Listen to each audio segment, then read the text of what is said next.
तो बेटा जो लोकसभा होता है इसे जनता का सदन, या फिर अगर हम बात करते हैं कि प्रसिद्ध सदन यानी फेमस हाउस क्यों कहते हैं, क्योंकि बेटा जी यहां पर आपका जो लोकसभा सदन है इसमें जो रिप्रेजेंटेटिव्स आते हैं, इसमें जो प्रतिनिधि आते हैं, वो सारे के सारे प्रतिनिधि आपके जनता के द्वारा चुने जाते हैं। आपको मैं बता देना चाहूंगी कि इसे अस्थायी सदन क्यों कहते हैं, क्योंकि ये केवल 5 वर्ष के लिए बनता है और इसे बीच में भंग भी किया जा सकता है, डिसॉल्व भी किया जा सकता है। ये मैंने आपको बताया था कि बाय द प्रेसिडेंट, राष्ट्रपति के द्वारा किया जा सकता है। मतलब ये एक परमानेंट हाउस नहीं है, ये एक स्थायी सदन नहीं है, ये तो एक टेम्पररी हाउस है। क्यों है? क्योंकि मैम एवरी 5 ईयर नया लोकसभा बनता है और जो ये नई लोकसभा बनती है इसमें आपके जो मेंबर्स होते हैं वो इलेक्टेड होते हैं बाय द पब्लिक या बाय द पीपल, यानी लोगों के द्वारा, है ना। तो लोग जहां पर भी वोट करके अपने प्रतिनिधियों को चुनते हैं तो वो कैसा इलेक्शन होता है? Direct election. अब लोकसभा के बारे में देखो थोड़ा सा, यहां पे मैं आपको बताना चाहूंगी, क्योंकि आप हैंड रिटन चीजों को मानते हो तो हैंड रिटन में ही मैंने यहां पे थोड़ी सी चीजें लिखी हुई हैं, हम इनको देखेंगे और चीजों को समझने की कोशिश करेंगे। प्लीज फोकस करना बोर्ड की तरफ, ठीक है। देखो ध्यान से, सबसे पहले मैंने लिखा है कि लोकसभा आर्टिकल 81 में है। लोकसभा किस आर्टिकल में है?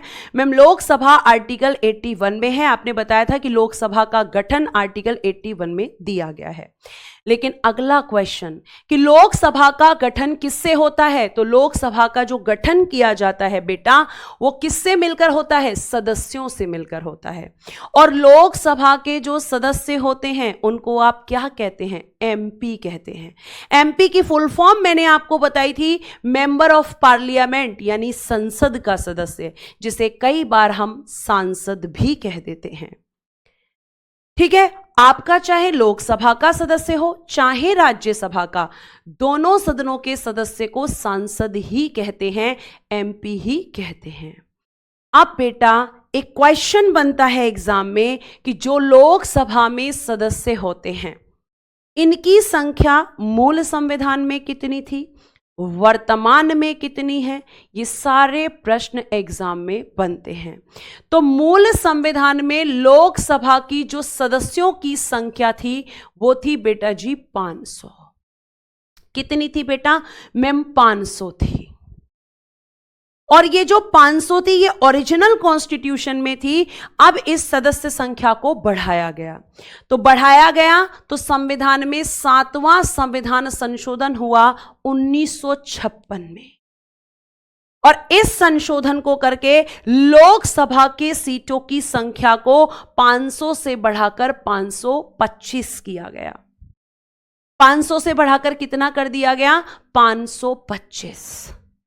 तो क्या इतनी सदस्य संख्या है वर्तमान में? नहीं, क्योंकि एक संशोधन फिर से हुआ, 31वां संविधान संशोधन 1973, और इस संशोधन के द्वारा लोकसभा की सदस्य संख्या या सीटों की संख्या को 525 से बढ़ाकर 545 कर दिया गया।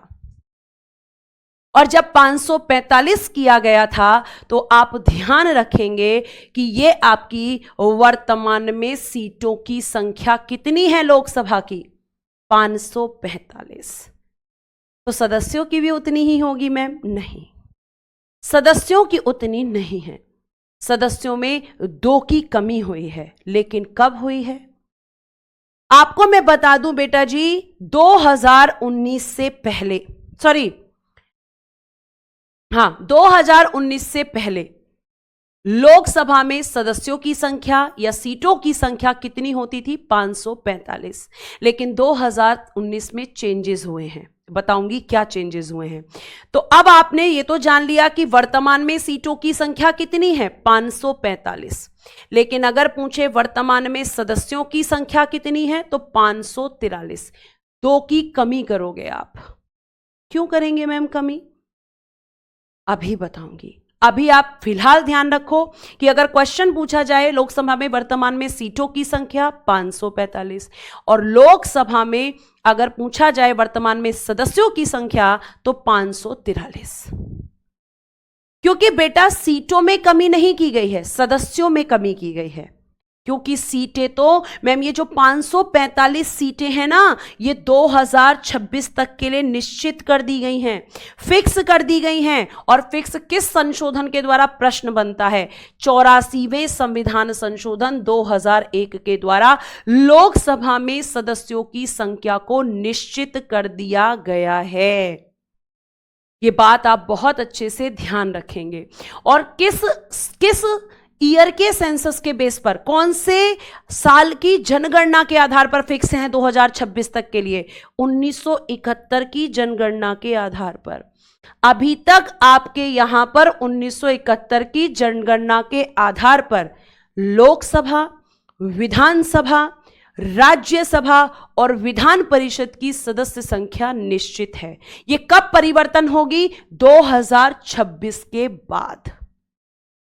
यानी सीटें कम नहीं हो सकती। और इसके लिए मैंने एक एग्जाम्पल लिया है। जैसे मान के चलो कि ये एक क्लासरूम है। अब इस क्लासरूम के अंदर बेटा जी 50 बच्चे बैठ सकते हैं, तो 50 सीटें फिक्स कर दी कि भाई 50 सीटें लगा दो इस क्लास में। अब एक साल तो पूरे 50 स्टूडेंट थे, लेकिन दूसरे साल 45 स्टूडेंट का ही एडमिशन हुआ इस क्लास में, तो क्या सीटें उखाड़ेंगे? नहीं मैम, क्या पता अगले साल फिर से 50 आ जाएं। तो सीटें तो क्लासरूम में उतनी ही रहेंगी, स्टूडेंट्स चाहे आपके 50 रहें या उससे कम हो जाएं। सीटें नहीं हटेंगी, स्टूडेंट घट बढ़ सकते हैं। तो इसी तरीके से लोकसभा में सदस्य तो घट सकते हैं, लेकिन सीटें नहीं घट सकती। कब तक? 2026 तक। ठीक है। अब देखो यहां पे हम बात करते हैं कि लोकसभा में जो सीटें हैं वो कितनी बताई हैं? 545। और पहले मैम आप बता रही हो सदस्य भी इतने थे। हां, तो कमी कैसे हुई? देखो 545 बेटा जी अगर हम डिवाइड करते हैं तो 543 सदस्य इलेक्टेड होते हैं। इनमें से कितने? 543 इलेक्टेड होते हैं बाय द पीपल। ठीक है, लोगों के द्वारा या बाय द पब्लिक, जनता के द्वारा। जनता कौन सी? भारत की जनता। ठीक है, भारत की जनता के द्वारा ये चुने जाते हैं। अब इनमें से कहां से चुने जाते हैं? स्टेट से और मैम यूटी से, यानी राज्यों से और केंद्र शासित प्रदेशों से। जब लोकसभा के इलेक्शन होते हैं तो लोकसभा की जो सीटें हैं उनको बांटा जाता है, डिवाइड किया जाता है। आप कहोगे मैम किस आधार पर? जनगणना के आधार पर। कौन से साल की? 1971 की। उस साल के हिसाब से जिस राज्य की ज्यादा जनसंख्या उसको सबसे ज्यादा सीट। जैसे यूपी की सबसे ज्यादा जनसंख्या है तो वहां सबसे ज्यादा सीट है। तो इस तरीके से जनसंख्या के आधार पर कितने राज्य हैं हमारे पास? 28। 28 में से जो 28 राज्य हैं बेटा, उनमें से 524 एमपी इलेक्ट होकर आते हैं। और केंद्र शासित प्रदेशों से कितने? मैम 19 एमपी इलेक्ट होकर आते हैं। ऐड कर लो, कितना निकल के आएगा? 543। ये तो इलेक्टेड हो गए। फिर जो 2 हुआ करते थे वो कहां चले गए? तो बेटा 2 होते थे आपके आंग्ल भारतीय या एंग्लो इंडियन। एंग्लो मतलब अंग्रेज, इंडियन मतलब भारतीय। आप जानते हैं कि आपके देश में अंग्रेजों ने शासन किया। हाँ मैम किया। और जब उन्होंने शासन किया तो भारतीय महिलाओं से शादी भी की। हाँ मैम की। और शादी की तो फिर जाहिर सी बात है कि बच्चे भी होंगे, जाहिर सी बात है होंगे ही होंगे। तो इन लोगों ने जब यहां पे ये रहे और भारतीय महिलाओं से शादी करी तो उनसे जो बच्चे पैदा हुए उन्हें कहा गया एंग्लो इंडियन।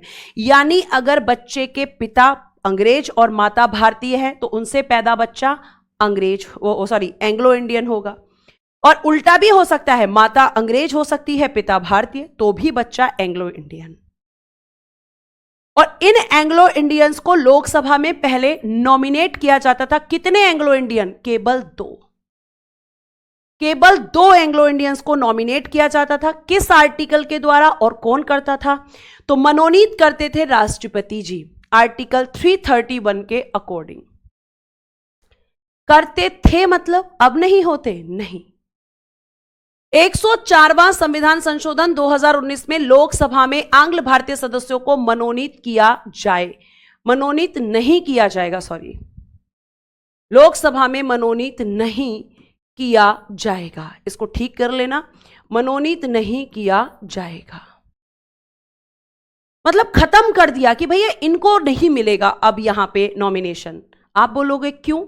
क्योंकि बेटा इनकी पॉपुलेशन अब उतनी नहीं है कि 2 MP भी इनकी पॉपुलेशन से आ सके। इनकी पॉपुलेशन समय के साथ घट चुकी है, ठीक है। इसलिए सरकार ने यहां पे बोल दिया कि अब इनका नॉमिनेशन नहीं होगा। तो जब नॉमिनेशन नहीं होगा तो 545 - 2 करोगे तो कितना बचेगा? 543। तो कमी किस में हुई है? सीटों में कि सदस्यों में? आप कहोगे सदस्यों में, क्योंकि सीटें तो फिक्स हैं 2026 तक। आप ऑलरेडी बता चुकी हो मैम, वो कम नहीं होंगी। फिर एक प्रश्न बनता है, लोकसभा में अधिकतम सीट कितनी है? अधिकतम, मैक्सिमम कितनी हो सकती हैं? 552।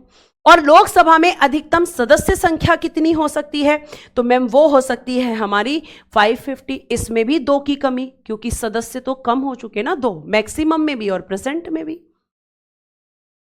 और आपका ये जो लोकसभा सदन है बेटा, इसकी अगर मैं बात करती हूं तो इस लोकसभा में आपने सुना है SC और ST के लिए आरक्षण भी है।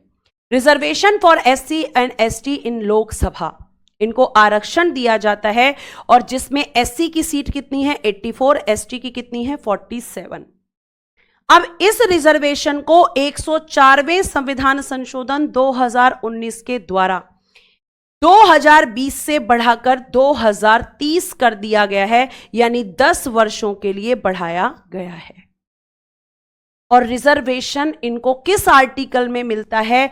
आर्टिकल 330, इंपॉर्टेंट आर्टिकल है। 330 में SC ST को रिजर्वेशन और 331 में आपके एंग्लो इंडियंस का नॉमिनेशन था, जो कि अब रिमूव हो चुका है। और रिमूव किस संशोधन के द्वारा? 104वां संविधान संशोधन 2019। और आरक्षण को 10 वर्षों के लिए किस संशोधन के द्वारा बढ़ाया गया? 104वां संविधान संशोधन 2019 के द्वारा। यह बात आपको ध्यान रखनी है।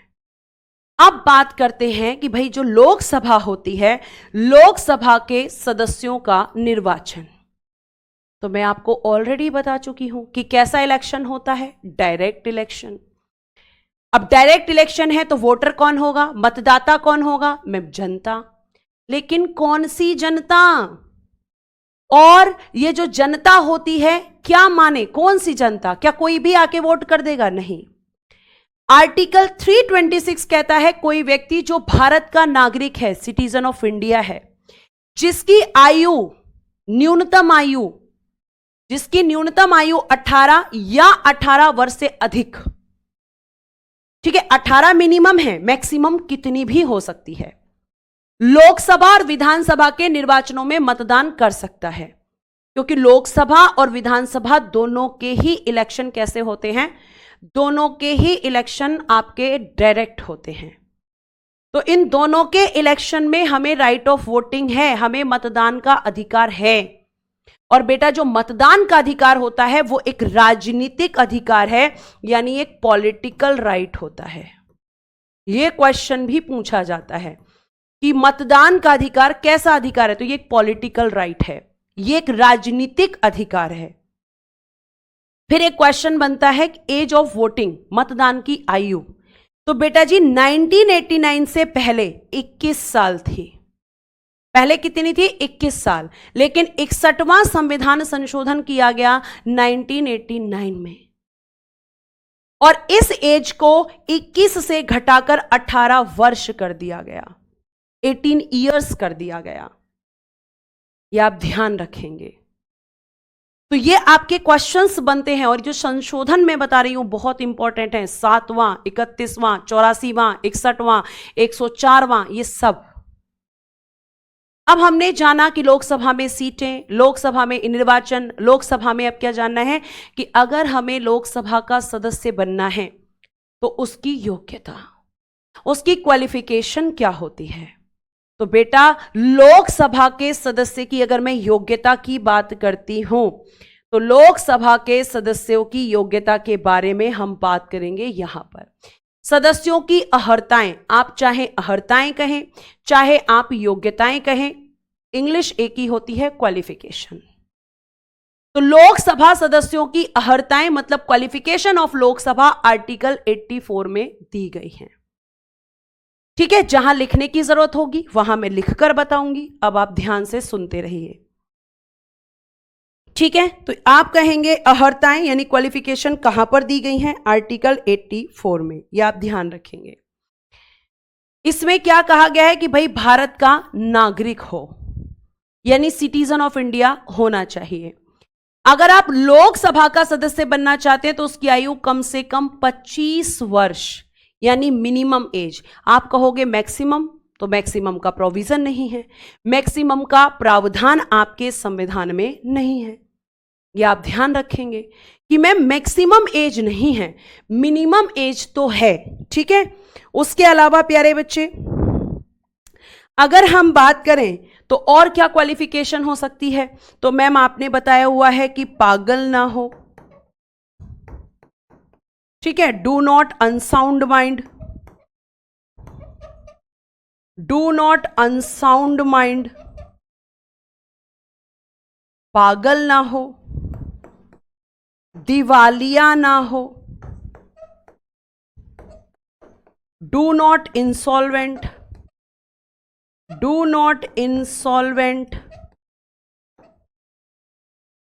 ठीक है, दिवालिया नहीं होना चाहिए, ठीक है, पागल नहीं होना चाहिए, दिवालिया नहीं होना चाहिए, और क्या बताया था मैंने? और आपने बताया कि लाभ के पद पर ना हो, पद पर ना हो, do not hold office of the profit, do not hold office of the profit, office of the profit.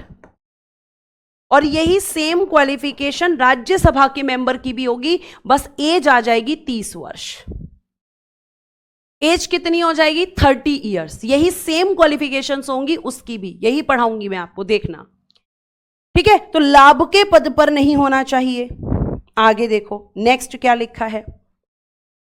Next लिखा है निर्वाचन आयोग द्वारा प्राधिकृत व्यक्ति के समक्ष अनुसूची 3 में विहित प्रारूप में शपथ लिया हो। मैम टफ लैंग्वेज हो गई, यानी आपको ध्यान रखना है कि कोई भी एमपी तभी माना जाएगा जब वो अकॉर्डिंग टू शेड्यूल 3 शपथ लेगा, यानी अनुसूची 3 के अनुसार उसने शपथ ली हो। Has taken oath in the form prescribed in schedule 3, यह आपको ध्यान रखना है। ठीक है, उसके बाद उसके पास ऐसी अन्य योग्यताएं हैं जो संसद द्वारा बनाई गई विधि के तहत निर्धारित की गई हैं। मान लीजिए आज तो इतनी ही है, कल को संसद कोई नई क्वालिफिकेशन ऐड कर दे। मान लो संसद कल को ऐड कर दे कि ग्रेजुएट होना चाहिए, या संसद कल को कोई और यहां पे मतलब एजुकेशन से रिलेटेड कोई चीज ऐड कर दे। अब मान लो कोई एजुकेटेड नहीं है और वो एमपी है, और संसद ने ऐड कर दिया कि भाई शिक्षित होना चाहिए, तो अगर वो एमपी भी होगा तो भी वो डिस्क्वालीफाई हो जाएगा, उसे निर्योग्य घोषित कर दिया जाएगा, क्योंकि उसके पास एजुकेशन नहीं है। और संसद ने विधि बनाकर एजुकेशन को जोड़ दिया। संसद ने क्या कर दिया? जोड़ दिया उसको विधि बनाकर, लेकिन उसके पास तो है ही नहीं। तो जब उसके पास नहीं है तो वो डिस्क्वालीफाई हो जाएगा कि भाई तुम्हारे पास योग्यता नहीं है, तुम्हें छोड़ना पड़ेगा एमपी का पद। तो ये चीज है, ये सारी योग्यताएं किसके पास होनी चाहिए? एमपी के पास। और राज्यसभा में केवल क्या चेंज होगा? Minimum age. ठीक है, मिनिमम एज, ये आप ध्यान रखेंगे। अब हम बात करेंगे योग्यताएं। तो निर्योग्यताएं क्या होती हैं, मतलब निर्हरताएं क्या होती हैं, डिस्क्वालिफिकेशन क्या होती हैं। तो क्वालिफिकेशंस का उल्टा कर दो। संविधान के अनुच्छेद 101 तथा 102 कोई लाभ का पद धारण करता है। पहला है कि कोई लाभ, मतलब डिस्क्वालिफिकेशन किस में है? 101 या 102 में। तो 101 में डिस्क्वालिफिकेशन और 102 के तहत इनको हटाया जाता है, बताऊंगी। तो डिस्क्वालिफिकेशन पहली है, कोई लाभ का पद धारण करता है, यानी hold any office of profit. लाभ का पद धारण करता है। ठीक है, अगर लाभ का पद धारण करेगा तो डिस्क्वालीफाई हो जाएगा, डिस्क्वालीफाई। यदि वह विकृत चित्त मतलब पागल है, अनसाउंड माइंड है, अगर वो दिवालिया है, इंसॉल्वेंट है, मैंने कहा ना क्वालिफिकेशन का उल्टा कर दो, डिस्क्वालिफिकेशन। यदि वह भारत का नागरिक नहीं है, यदि वह दल बदल कानून के तहत अयोग्य है। अब मैम ये क्या होता है? एंटी डिफेक्शन लॉ एक नया पॉइंट आपके लिए यहां पर आ गया है प्यारे बच्चे, आप इसको बहुत अच्छे से ध्यान में रखेंगे।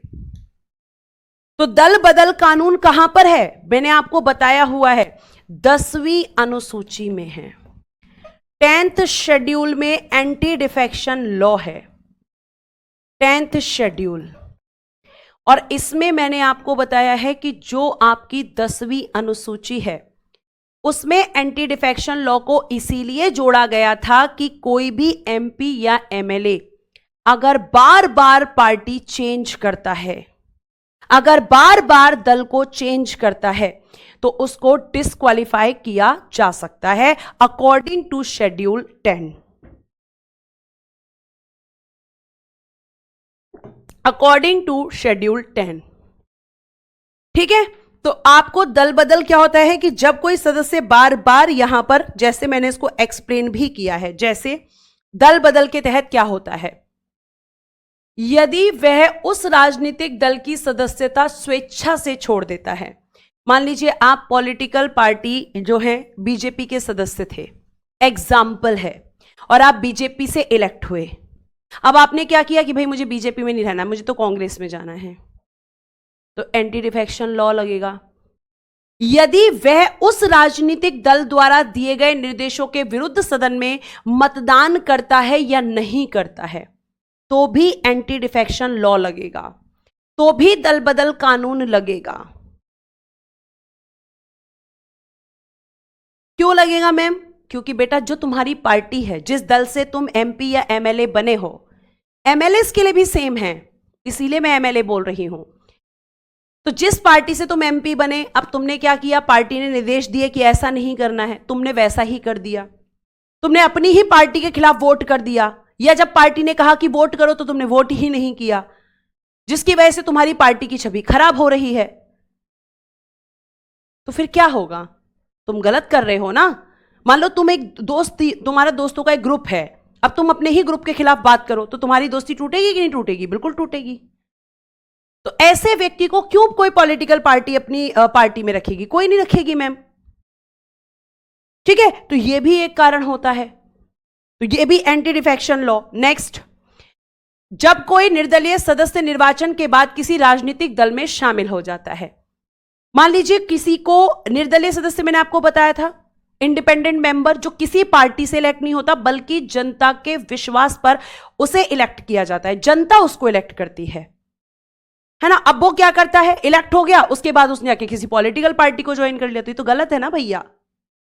ऐसे कैसे? आप निर्दलीय सदस्य के रूप में चुने गए थे, एंटी डिफेक्शन लॉ लग जाएगा। यदि कोई मनोनीत सदस्य शपथ ग्रहण के 6 माह बाद किसी राजनीतिक दल में शामिल हो जाए, नॉमिनेशन, मैंने अभी आपको बताया कि नॉमिनेट होते हैं, लोकसभा में आप कहोगे अब तो नहीं होते, लेकिन राज्यसभा में तो होते हैं ना। एंटी डिफेक्शन लॉ सबके लिए सेम है, लोकसभा के मेंबर के लिए भी, राज्यसभा के मेंबर के लिए भी, विधानसभा के मेंबर के लिए भी, और विधान परिषद के मेंबर के लिए भी, सबके लिए सेम है। आप नॉमिनेट हुए, अब आपने क्या कर दिया, 6 महीने बाद किसी पॉलिटिकल पार्टी में आप ज्वाइन हो गए, तो उस पर भी एंटी डिफेक्शन लॉ लगेगा, उस पर भी दल बदल कानून लगेगा। ठीक है, अब ध्यान से सुनो, ध्यान से सुनो प्यारे बच्चे, यहां पर अब होता क्या है। तो अब हम बात करते हैं कि अब आता है कि भाई जब अयोग्यता संबंधी, जैसे मान लो मैम किसी व्यक्ति में डिस्क्वालिफिकेशन क्रिएट हो जाए, किसी व्यक्ति के अंदर डिस्क्वालिफिकेशंस, निर्योग्यताएं मिल जाए, मान लो कोई एमपी है वो बाद में पागल हो जाए, या बाद में उसको दिवालिया घोषित कर दिया जाए एमपी बनने के बाद, या वो एमपी बना तो उसके पास इंडियन सिटीजनशिप थी लेकिन उसने बाद में छोड़ दी, तो क्या किया जाएगा, डिस्क्वालीफाई। तो डिस्क्वालीफाई किया जाएगा नहीं किया जाएगा वो कौन निर्धारित करेगा? ये आपका एक बहुत अच्छा सा प्रश्न बनता है। Article 103 most important.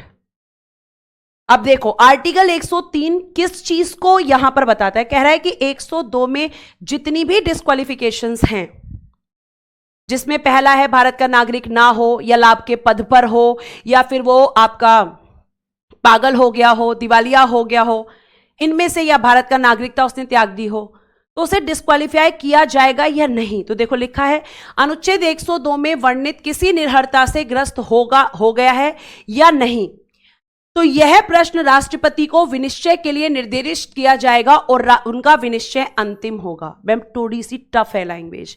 तो ये कहना चाह रहा है कि भैया अगर मान लो एग्जाम्पल, मैं अगली स्लाइड पे देती हूं एग्जाम्पल। मान लो एक एग्जाम्पल कि मोहन कौन है? एमपी। मोहन कौन है? एमपी है। अब इन पर लगा दिया निर्योग्यता का प्रश्न, क्वेश्चन ऑफ डिस्क्वालिफिकेशन इन पर उठता है, निर्योग्यता का प्रश्न उठता है इन पर। और निर्योग्यता कैसी? निर्योग्यता यह है कि भैया ये पागल हैं,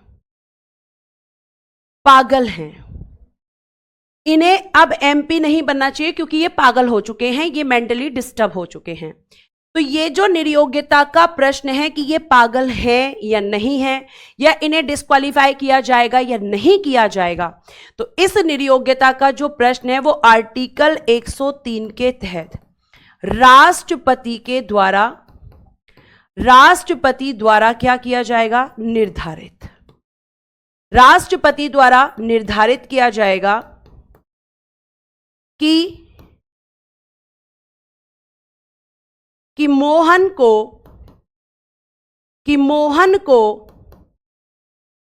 निर्योग्य घोषित किया जाएगा या नहीं। निर्योग्य यानी डिस्क्वालीफाई किया जाएगा, निर्योग्य घोषित किया जाएगा या नहीं, किया जाएगा या नहीं, जाएगा या नहीं। और बेटा ये भी लिख लेना कि राष्ट्रपति का निर्णय अंतिम होता है।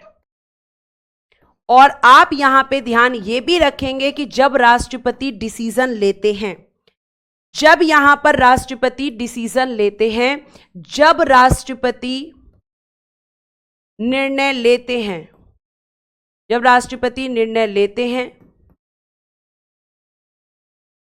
तो उससे पहले निर्वाचन आयोग से सलाह लेते हैं। निर्वाचन आयोग से यानी इलेक्शन कमीशन से परामर्श करते हैं, परामर्श करते हैं यानी कंसल्ट करते हैं, पूरा केस डिस्कस करते हैं। अगर उन्होंने पाया मोहन पागल हैं तो जाहिर सी बात है कि भाई पागल को तो एमपी नहीं बना सकते, तो वो जाहिर सा कह देंगे कि डिस्क्वालीफाई करो, और वो फाइनल डिसीजन होगा। ठीक है, और ऐसा नहीं कि वो अपनी मर्जी से ले लेंगे, इलेक्शन कमीशन से डिस्कस करते हैं। ठीक है, उसके बाद आगे क्या होगा? अब ये तो हो गई। अब एक होता है आपका कि अगर किसी एमपी पर दल बदल कानून के तहत निर्योग्यता का प्रश्न उठता है, निर्योग्यता का प्रश्न उठता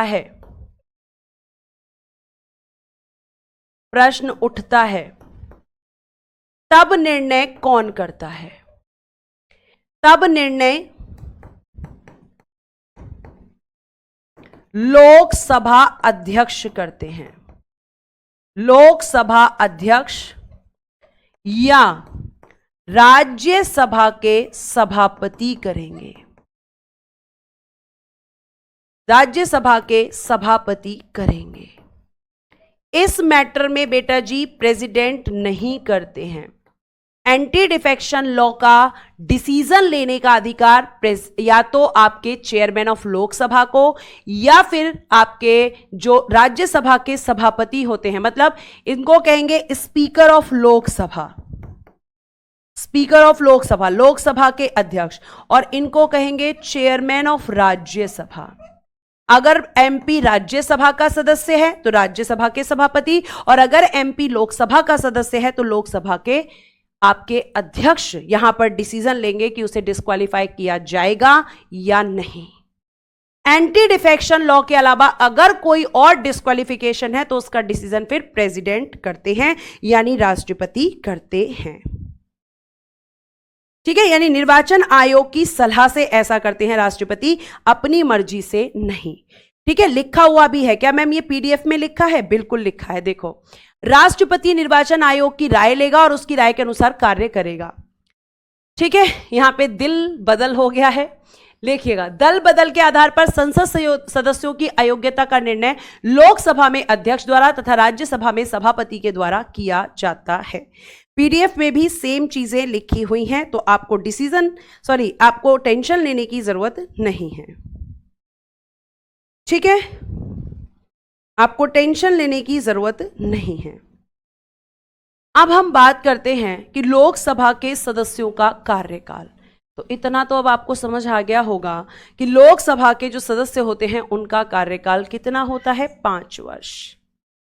कार्यकाल आर्टिकल 83 के सब क्लॉज 2 में। ठीक है, अब ध्यान से देखो क्या लिखा है।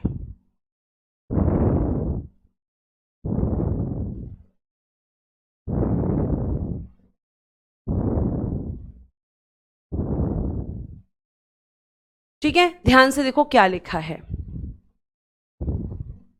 अब देखो, 83 के अनुसार लोकसभा का कार्यकाल प्रथम बैठक की तारीख से 5 वर्ष होता है, जिस दिन उसकी फर्स्ट मीटिंग होती है। ठीक है, फिर लिखा है परंतु इस अवधि के पूर्व भी प्रधानमंत्री के परामर्श पर वह राष्ट्रपति द्वारा भंग की जा सकती है, यानी कि डिसॉल्व। और आपको मैंने बताया था डिसॉल्व किस आर्टिकल के तहत की जाती है, जल्दी से कमेंट बॉक्स में पिन कीजिए।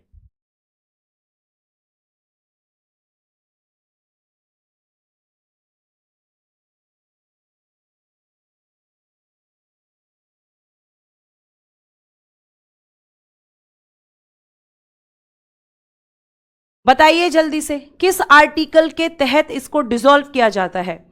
तो आर्टिकल 85 अनुच्छेद 85 के अनुसार।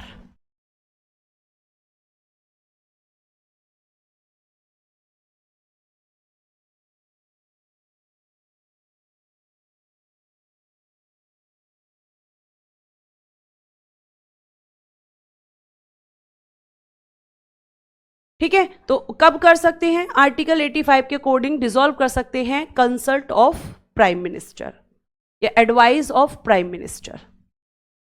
तो ये मैंने आपको बताया हुआ है। कार्यकाल कितना है? 5 वर्ष। किस दिन से शुरू होगा? प्रथम बैठक के दिन से। ठीक है, 5 वर्ष इसका कार्यकाल होता है। अब आगे देखिए, अब हम कह सकते हैं कि क्या लोकसभा के कार्यकाल को बढ़ाया जा सकता है? मैंने आपको इसका आंसर आपातकाल में दिया था। मैंने बताया था कि अगर राष्ट्रीय आपातकाल लगता है तो उस समय पर लोकसभा के कार्यकाल में संसद वृद्धि कर सकती है, एक बार में 1 वर्ष। 1 वर्ष से ज्यादा एक बार में नहीं होगा। अगर नेशनल इमरजेंसी आगे लगी हुई है तो फिर से 1 साल के लिए बढ़ेगा, लेकिन एक बार में केवल 1 वर्ष मैक्सिमम इंक्रीज कर सकती है संसद। दोबारा इंक्रीज करना होगा तो दोबारा करेगी, लेकिन ऐसा नहीं कि एक ही बार में 2-3 साल के लिए बढ़ा दे, नहीं।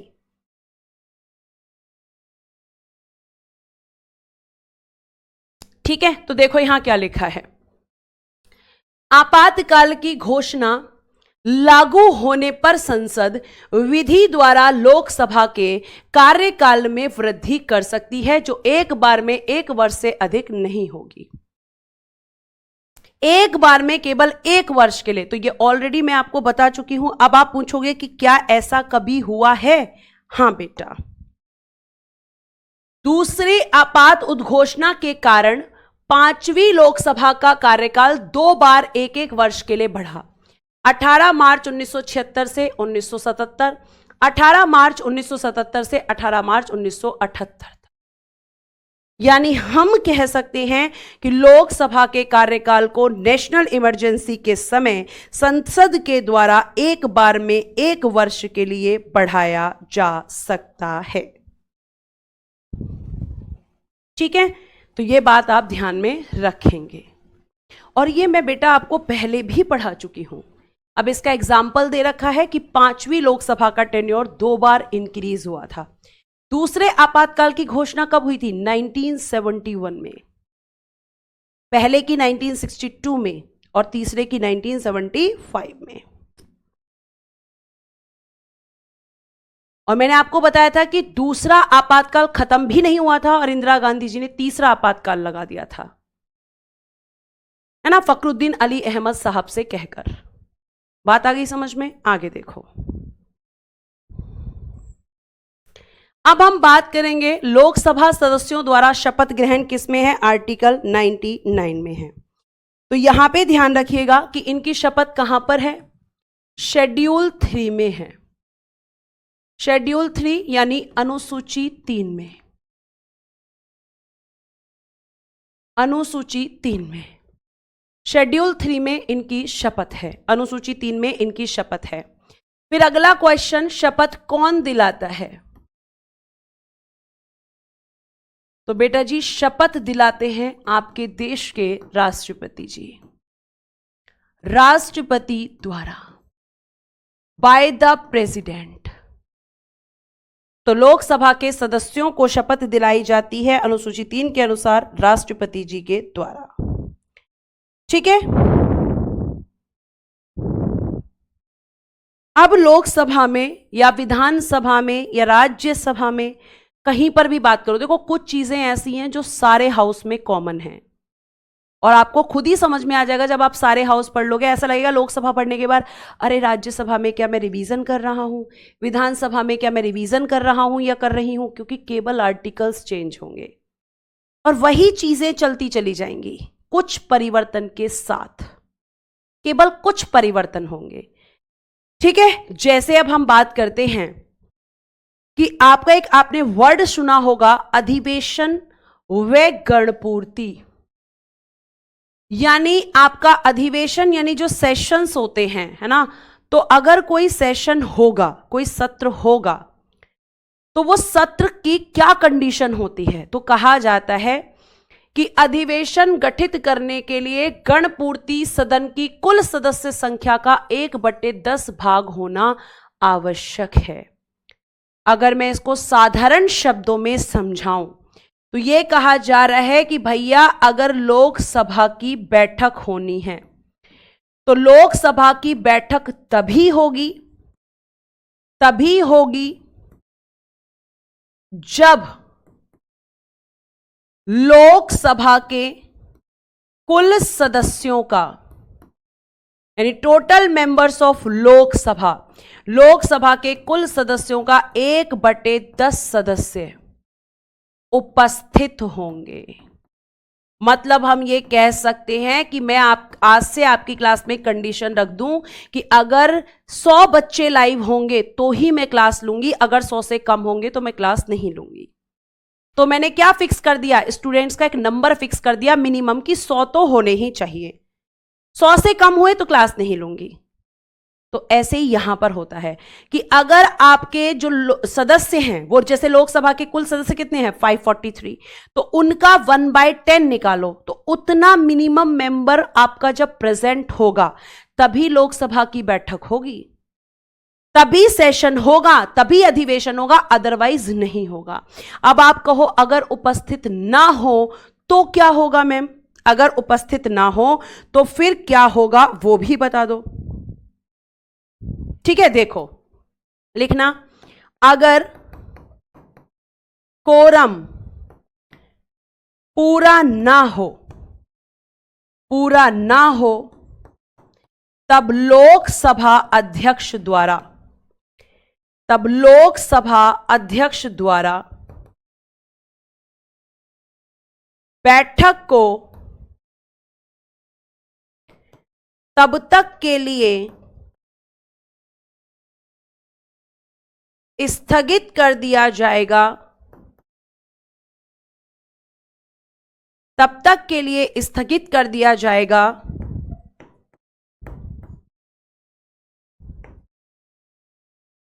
जब तक कोरम पूरा नहीं होगा। जब तक कोरम पूरा नहीं होगा, यानी बैठक को रोक दिया जाएगा। कब तक के लिए? जब तक कोरम कंप्लीट नहीं होगा। अगर राज्यसभा होता तो सभापति स्थगित कर देते।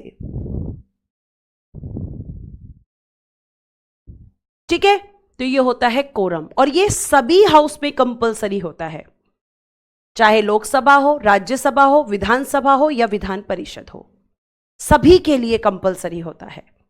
ये बात आपको बहुत अच्छे से ध्यान रखनी है। ठीक है, आगे। अब लोकसभा में बेटा जी एक होते हैं अध्यक्ष और एक होते हैं उपाध्यक्ष। अध्यक्ष और उपाध्यक्ष की जब हम बात करेंगे बच्चा, तो आप एक चीज को बहुत अच्छे से ध्यान रखेंगे, और वो ध्यान रखने वाली चीज है आपके लोकसभा के अध्यक्ष और उपाध्यक्ष के बारे में। मैं ऐसा करती हूं कि लोकसभा के अध्यक्ष और उपाध्यक्ष के बारे में मैं आपको लिखकर समझाती हूं। पीडीएफ से आप आराम से पढ़ लेना, क्योंकि मैं एक बार लिखकर समझा दूंगी तो आप बहुत अच्छे से चीजों को समझ जाएंगे। देखो, आप एक तरफ लिखो लोकसभा अध्यक्ष, यानी स्पीकर ऑफ लोकसभा, इसको क्या कहते हैं? स्पीकर। और एक तरफ आप लिखो उपाध्यक्ष, यानी डेपुटी स्पीकर। डेपुटी स्पीकर, ये दोनों आपके लोकसभा में होते हैं और स्टेट में विधानसभा में होते हैं। लोकसभा और विधानसभा एक जैसा होता है, लोकसभा सेंटर में और विधानसभा स्टेट में। ठीक है, अब देखो अध्यक्ष। अध्यक्ष से सबसे पहला आपको अगर मैं बात करूं तो अध्यक्ष और उपाध्यक्ष कहां पर दिए गए हैं? तो ये दोनों दिए गए हैं आर्टिकल 93 से 97 तक।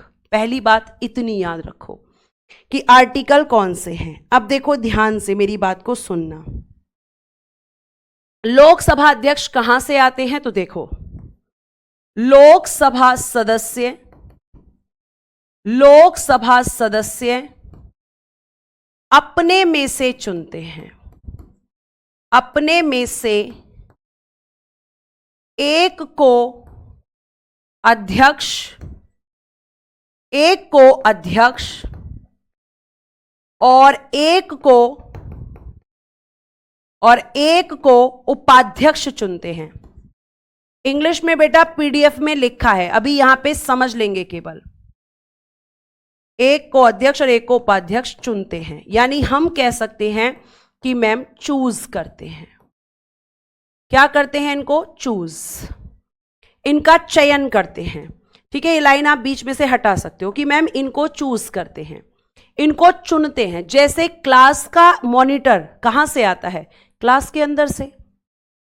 भाई क्लास का मॉनिटर जब बनता था तो पूछा जाता था ना स्टूडेंट से, टीचर के द्वारा, कि किसको बनाएं, तो स्टूडेंट सेलेक्ट करते थे। लेकिन अगर उस मॉनिटर की तबीयत खराब हो जाए तो फिर उसके काम को कौन देखेगा? तो एक मॉनिटर और फिक्स किया जाता था कि अगर ये नहीं आएंगे तो फिर ये काम संभालेंगे। तो ऐसा ही यहां पर है। मान लो अध्यक्ष की तबीयत खराब हो जाए, या अध्यक्ष त्यागपत्र दे दे, या अध्यक्ष की डेथ हो जाए, तो कौन उसके कामों को संभालेगा? तब उसके लिए एक डेप्यूटी स्पीकर। तो इन्हें चूज किया जाता है, अपने में से ही लोकसभा के सदस्य ने चूज करते हैं। इनका इलेक्शन नहीं होता, इनका नॉमिनेशन नहीं होता, बल्कि इनको चूज किया जाता है। तो अध्यक्ष और उपाध्यक्ष को लोकसभा के सदस्य अपने में से ही चुनते हैं। अब बात करेंगे कार्यकाल। तो बेटा इनका जो सिंपल टेन्योर होता है वो कितना होता है? 5 इयर्स, 5 वर्ष होता है, 5 इयर्स का होता है, ध्यान रखना। लेकिन अगर हम बात करते हैं अध्यक्ष का, डिटेल में पूछा जाए, अध्यक्ष तब तक अपने पद पर रहता है, तब तक अपने पद पर रहता है जब तक नई लोकसभा की प्रथम बैठक होती है।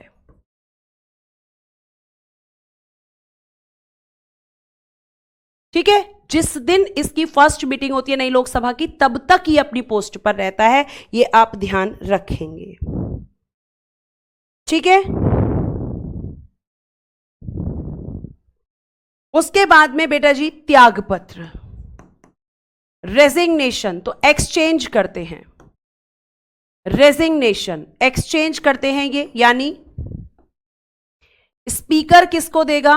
अध्यक्ष उपाध्यक्ष को देता है, उपाध्यक्ष को, और बेटा जी उपाध्यक्ष अध्यक्ष को, अध्यक्ष को। और एक चीज और ध्यान रखना, अगर अध्यक्ष अपनी पोस्ट पर है तो जो उपाध्यक्ष यानी डेप्यूटी स्पीकर होता है वो लोकसभा के बाकी सदस्यों की तरह होता है। इसका फंक्शन तब शुरू होता है जब स्पीकर एब्सेंट होता है किसी रीजन से, किसी कारण से। तो रेजिग्नेशन आपस में एक्सचेंज करते हैं, मतलब एक दूसरे को देते हैं। ठीक है, आगे सुनिए। आगे अगर हम बात करते हैं तो अब हम बात करते हैं कि इन दोनों को हटाने की प्रक्रिया, रिमूवेबल प्रोसेस, दोनों के लिए सेम है बेटा जी। रिमूवेबल प्रोसेस, हटाने की प्रक्रिया। देखो, सबसे पहले जब इनको हटाया जाता है तो पहले क्या दिया जाएगा? 14 दिन पूर्व सूचना,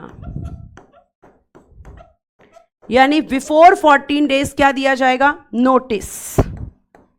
और नोटिस कितने दिन का? Before 14 days, before 14 days. 14 दिन पहले इनको इन्फॉर्म किया जाएगा कि भैया तुम्हें हटाने के लिए हम लेकर आ रहे हैं एक प्रस्ताव। ठीक है, हम लेकर आ रहे हैं एक प्रस्ताव। तो 14 दिन की सूचना दी जाएगी। उसके बाद क्या होगा? प्रस्ताव लोकसभा में पेश, क्योंकि लोकसभा के ही अध्यक्ष उपाध्यक्ष हैं इसलिए यहां इंट्रोड्यूस होगा। Introduce the motion in Lok Sabha, introduced the motion in Lok Sabha, in Lok Sabha, Lok Sabha में इसे पेश किया जाएगा। क्लियर है यहां तक? आगे चलिए। प्रस्ताव क्या होगा मैम? लोकसभा में पेश किया जाएगा। ठीक है, फिर पेश होगा तो क्या होगा? प्रस्ताव पर चर्चा, डिस्कशन ऑन द मोशन, सदस्यों में बहस होगी, क्या सही है क्या गलत है, डिस्कशन ऑन द मोशन। और फिर क्या किया जाएगा? प्रस्ताव पारित, passed the motion, passed the motion, प्रस्ताव को पारित किया जाएगा, पास्ड द मोशन। ठीक है, कौन पास करेगा आप कहोगे तो बेटा जी ध्यान रखिएगा, लोकसभा सदस्यों द्वारा पास किया जाता है, by the members of Lok Sabha, by the members of Lok Sabha, Lok Sabha सदस्यों द्वारा इसको क्या किया जाएगा? पास किया जाएगा। आप कहोगे किस बहुमत से? बहुमत कौन सा होगा? मेजॉरिटी कौन सी होगी? तो बेटा जी इनको हटाने के लिए सिंपल मेजॉरिटी चाहिए, साधारण बहुमत, सिंपल मेजॉरिटी, इससे ही इनको हटा दिया जाएगा। यानी लोकसभा के सदस्यों द्वारा ही इन्हें हटाया जाता है और लोकसभा के सदस्यों के द्वारा ही इनको चुना जाता है। यह आपको ध्यान में रखना है। अब बच्चा यहां पे एक प्रश्न पूछता है कि मैम इनकी शपथ, इनकी ओथ क्या होती है? तो बेटा ध्यान से सुनना, इनकी कोई शपथ नहीं होती, इनकी कोई शपथ नहीं होती, शपथ नहीं होती, बल्कि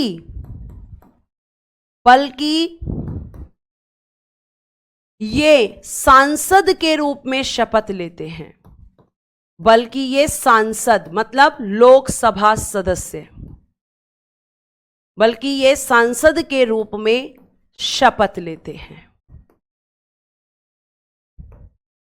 तो इनकी कोई अलग से शपथ नहीं होती। फिर बच्चा पूछता है अगर लोकसभा अध्यक्ष और उपाध्यक्ष एक साथ त्याग पत्र दे दें दोनों की ही सीट खाली हो जाए, तब क्या होगा? भाई दोनों भी तो मैम एक साथ हट सकते हैं, तब क्या किया जाता है?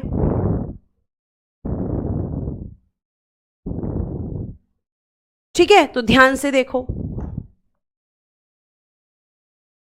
अब ध्यान से सुनना, छोटे छोटे मतलब वो उसके साथ में आपका देखो, जैसे ध्यान से तो देखो, अगर अध्यक्ष और उपाध्यक्ष, अगर अध्यक्ष और उपाध्यक्ष दोनों का पद रिक्त हो, रिक्त हो, तो क्या होगा? तो इस कंडीशन में राष्ट्रपति लोकसभा के अन्य सदस्यों में से, अन्य सदस्यों में से किसी एक को, किसी एक को अध्यक्ष यानी स्पीकर, है ना, लोकसभा सदस्यों में से किसी एक को अध्यक्ष नियुक्त करते हैं, यानी अपॉइंट करेंगे इस कंडीशन में। लेकिन अगर यहां पे जैसे मैम यहां पर तो वर्ड है रिक्त, यानी जब इनकी सीट वैकेंट हो जाए, ये मर जाएं, त्यागपत्र दे दें, है ना, मतलब पोस्ट खाली हो जाए, तब तो ये होगा। लेकिन अगर हम ये क्वेश्चन पूछ लें कि अगर अध्यक्ष और उपाध्यक्ष दोनों अनुपस्थित हो, मतलब एब्सेंट हो, भाई एब्सेंट तो कुछ समय के लिए होता है ना, लेकिन रिक्त तो परमानेंट होता है, तो अनुपस्थित हो यानी कि एब्सेंट हो, तब क्या होगा? दोनों अनुपस्थित हो, एब्सेंट हो, तो एब्सेंट तो टेम्पररी है ना, परमानेंट तो नहीं है एब्सेंट होना। तो आप कहोगे कि इस कंडीशन में, इस कंडीशन में क्या होगा? अगर ये दोनों अनुपस्थित होंगे तो लोकसभा सदस्य अपने में से, अपने में से किसी एक को, किसी एक को अध्यक्ष चुन लेते हैं। कब तक के लिए? जब तक ये एब्सेंट हैं, चुन लेते हैं। कब तक के लिए मैम? जब तक ये एब्सेंट हैं, कब तब तक के लिए? क्योंकि एब्सेंट टेम्पररी होता है। ठीक है, अब हम देखेंगे कि लोकसभा अध्यक्ष के कार्य क्या होते हैं। लोकसभा अध्यक्ष के कार्य ये रहे, एक मिनट इनको ऊपर कर देती हूं ताकि आपको कोई कंफ्यूजन ना हो कि भाई पीडीएफ में तो मैम ऊपर नीचे हो गया।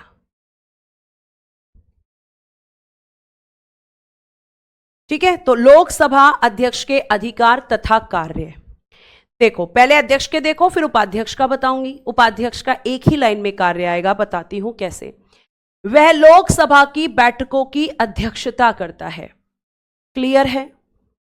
वह सदन में शांति व्यवस्था बनाए रखता है, मतलब लोकसभा के अंदर आपने देखा होगा कि एमपी जो है लड़ने लगते हैं, झगड़ने लगते हैं, एब्यूज करने लगते हैं एक दूसरे को, तो उनको कंट्रोल करता है, ये मेंटेन करता है उन चीजों को, है ना। दल बदल के आधार पर अयोग्यता संबंधी प्रश्नों का निर्णय करता है, मैं ऑलरेडी आपको बता चुकी हूं। सदन की कार्यवाही को स्थगित कर सकता है, कब कर सकता है? जब अशांति हो जाए या गणपूर्ति पूरी ना हो, तो बहुत सारे कारण हो सकते हैं। स्थगित करना मतलब एक तरीके से हम कह सकते हैं कि बैठक को रोक देना, ठीक है। और बेटा ये इसकी इंग्लिश है, इस वाले की, इसकी इंग्लिश नहीं है, ये इस वाले की इंग्लिश है। लोकसभा और राज्यसभा के संयुक्त अधिवेशन की अध्यक्षता करता है, मतलब ज्वाइंट सेशन होता है लोकसभा और राज्यसभा का, तो उसमें चेयरमैन कौन होता है? स्पीकर। ये बहुत इंपॉर्टेंट है कि ज्वाइंट सेशन के लिए आपका कौन चेयरमैन होता है? लोकसभा अध्यक्ष। कोई विधेयक धन विधेयक है अथवा नहीं, इस बात का निर्णय अध्यक्ष ही करता है। इसी का डिसीजन होता है। मनी बिल पर यह सिग्नेचर करता है, स्टैंप लगाता है। अगर इसने ऐसा किया तो वो मनी बिल होता है, यानी यही निर्धारित करता है कि कौन सा बिल मनी बिल होगा, मतलब धन विधेयक होगा। सदन में पक्ष विपक्ष में बराबर मत आने की स्थिति में वह निर्णायक मत यानी कि कास्टिंग वोट का यूज करता है अकॉर्डिंग टू आर्टिकल 100 का सब क्लॉज 1। जैसे मान लो कि एक तो बिल के पक्ष में वोट पड़ते हैं कि भाई बिल ठीक है, और एक बिल के विपक्ष में वोट पड़ते हैं। अब मान लो ये 50-50 हो जाए तो क्या डिसीजन होगा? मैम नहीं होगा, क्योंकि पक्ष और विपक्ष दोनों सेम हैं। तो स्पीकर क्या, अगर स्पीकर यहां वोट देगा तो बिल पास होगा, अगर स्पीकर यहां वोट देगा तो पास नहीं होगा। तभी तो कहते हैं कि इसका मत क्या होता है? निर्णायक। क्या मैम ये कभी ऐसे भी वोट दे सकता है? मान लो यहां पे 60 हो और यहां पे 40? कभी नहीं देगा। ये हमेशा तब देगा जब वोट्स का टाई अप होगा, और ये इसके काम होते हैं। ये सारे लोकसभा स्पीकर के काम होते हैं। आप कहोगे लास्ट लाइन लिख रही हूं मैं, उसके बाद कल शुरू करेंगे आपके राज्यसभा उपाध्यक्ष के कार्य। तो इसका कार्य क्या होता है? जब अध्यक्ष अनुपस्थित हो या उसका पद रिक्त हो, तब उपाध्यक्ष अध्यक्ष के रूप में कार्य करता है। बस यही इसका काम है, अध्यक्ष के रूप में कार्य करता है। आज हम अपनी क्लास को यहीं विराम देंगे और नेक्स्ट क्लास में हम पढ़ेंगे राज्यसभा। और बेटा जी, हो सकता है कि मैं संडे को शाम में क्लास प्लान करूं, ये मैं आपको पहले ही बता चुकी हूं। ठीक है, कोशिश पूरी की जाएगी कि संडे को शाम में क्लास हो पाए, नहीं तो फिर मंडे होगी। तो आज के लिए thank you so much, bye bye, take care and good day everyone. जय हिंद, जय भारत। हंसते रहें, मुस्कुराते रहें और हमेशा खुश रहें।